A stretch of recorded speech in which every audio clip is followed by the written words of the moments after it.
I love when I get to disprove and it can't be done. It's such an ego boost. My bride had this dress, which she loves overall. She just does not like the color of the lining. She went to five different providers who all told her that the color of this lining could not be changed until she got to me. I got started with essentially repatterning everything. I needed to trace out and spec out and trace out the entire bodice before we could move into the skirt, so that I could make sure that the lining that I created in the ivory was matched as good as can be. Like, I want it to be absolutely perfect, but if not perfect, near perfect to the existing design. This is a little bit of a long process because you need to be able to pattern this out. You have to trace each section of this pattern. So this garment is styled almost like a corset with the boning channels. So each one of those pieces it needs to be patterned separately. I am also making sure that I'm patterning this. I'm tracing this on grain. I'm using muslin to create the pattern, to copy it. So each piece, I'm using my center front as my 0 so that everything else is on grain in reference to that. From here, it's just a long process of pinning down each piece of muslin, making sure that I trace them out. I'm still drawing my line, laying these flat along the grain of the fabric.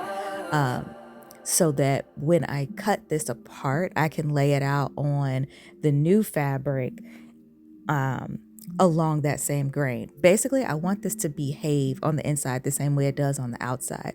Otherwise, what happens, if you've ever had one of those garments that you've bought at like a discount store, you love the style of it and you wash it one time and it like twists or it rolls, or one sleeve is shorter than the other, or it's bunching because your lining is moving in a different direction than your shell.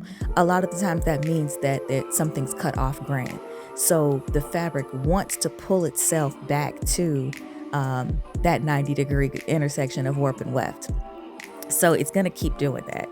I don't want that. This is a beautiful dress. I want to maintain the craftsmanship. I want her, if she decides to keep this as an heirloom piece or if she decides to resell, this dress should behave the same as it did when it walked into my studio. So that's where we got started. And then once I got all of my pieces drew out, I then laid them out next to each other to true them up. I want to make sure, my lines are the same, my seams in the same, curves are still true. I laid those out and I went ahead and I used my disappearing ink pen, of course, because I need to see the lines clearly. I want to make sure everything matches, but also I don't want purple on her dress or ink on her dress. And so from there, I was able to go ahead and add in my seam allowances to account for that, so that when I go to the machine, I know that everything is, it should line up in the end the way I expect. Taking the time to do these steps is really the only way to get to the end and not have to start over. I'll show you the rest in the next part.